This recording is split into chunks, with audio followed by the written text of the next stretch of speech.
नमस्कार दोस्तों, एक बार फिर से स्वागत है हमारे YouTube चैनल एम्पायर अनटोल्ड में। जैसे कि आप सुन रहे थे भूतिया हाईवे और खूबसूरत चुड़ैल की प्रेम कहानी, तो शुरू करते हैं इस कहानी को। रमेश सुरंग के अंत में खड़ा था।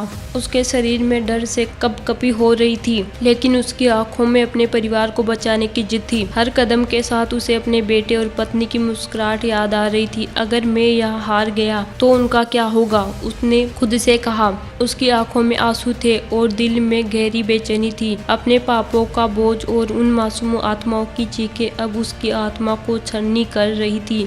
लेकिन रमेश जानता था कि उसे इस खेल को खत्म करना होगा, चाहे उसे अपनी जान क्यों न देनी पड़े। जैसे ही रमेश ने दरवाजा खोला, वह एक अजीब सी जगह पर पहुंच गया। चारों ओर लाल रोशनी थी और जमीन पर जले हुए निशान थे। उस जगह के बीचों बीच एक पत्थर की वेदी थी और उस पर वही खूबसूरत लड़की खड़ी थी जिसे रमेश ने पहली बार हाईवे पर देखा था। लेकिन इस बार उसके चेहरे पर एक डरावना गुस्सा था। उसने चीखते हुए कहा, रमेश, तुझे याद है कि मैंने तुझे चेतावनी दी थी, फिर भी तूने उन लोगों का साथ दिया जिन्होंने मुझे मारा। रमेश ने कांपते हुए कहा, मैंने जानबूझकर कुछ नहीं किया। लड़की ने हवा में हाथ लहराया और अचानक चारों ओर मासूमों की आत्माएं प्रकट हो गई। वे सभी रमेश की ओर इशारा करके चिल्लाने लगी, तूने हमें मारा। रमेश घुटनों के बल गिर गया। रमेश ने रोते हुए कहा, मुझे माफ कर दो, मैं यह सब अनजाने में कर बैठा। लड़की ने गुस्से से कुछ नहीं होगा,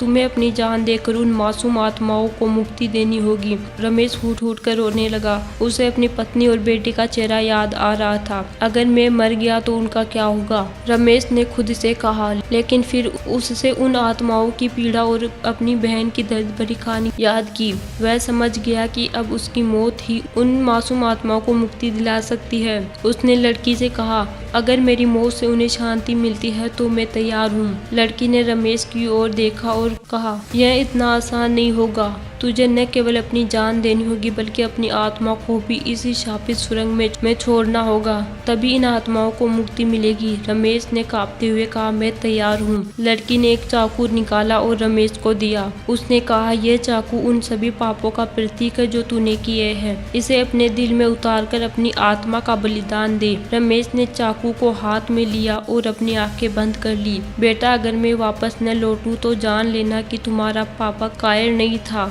उसने अपनी गलती सुधारने के लिए अपनी जान दी। रमेश ने अपने मन में कहा। उसने चाकू अपने सीने में उतार लिया। जैसे ही रमेश ने अपनी जान दी, सुरंग की लाल रोशनी गायब हो गई। वह खूबसूरत लड़की एक सफेद रोशनी में बदल गई और बोली, रमेश, तूने अपने पापों का प्रायश्चित कर दिया, तेरी आत्मा अब मुक्त हो सकती है। लेकिन तभी रमेश ने देखा कि वह खुद एक आत्मा बन चुका है। लड़की ने कहा, तेरी आत्मा अब इस सुरंग की रक्षक बनेगी। यह श्राप तब तक जारी रहेगा जब तक इस सुरंग में कोई और मासूम फंसा रहेगा। रमेश ने आखिरी बार अपने परिवार की याद को सीने में बसाया और कहा, अगर मैं यहाँ किसी और की मदद कर सकता हूँ तो यह मेरी नियति है। रमेश की कुर्बानी ने उन मासूम आत्माओं को मुक्ति दिलाई, लेकिन उसकी आत्मा अब सुरंग की रक्षक बन गई। हाईवे के उस हिस्से से गुजरने वाले ट्रक ड्राइवर आज भी कहते हैं कि उन्हें एक डरावनी परछाई दिखती है जो उन्हें चेतावनी देती है। रमेश अब किसी और को अपने जैसे पापी बनने से रोकने का काम करता है।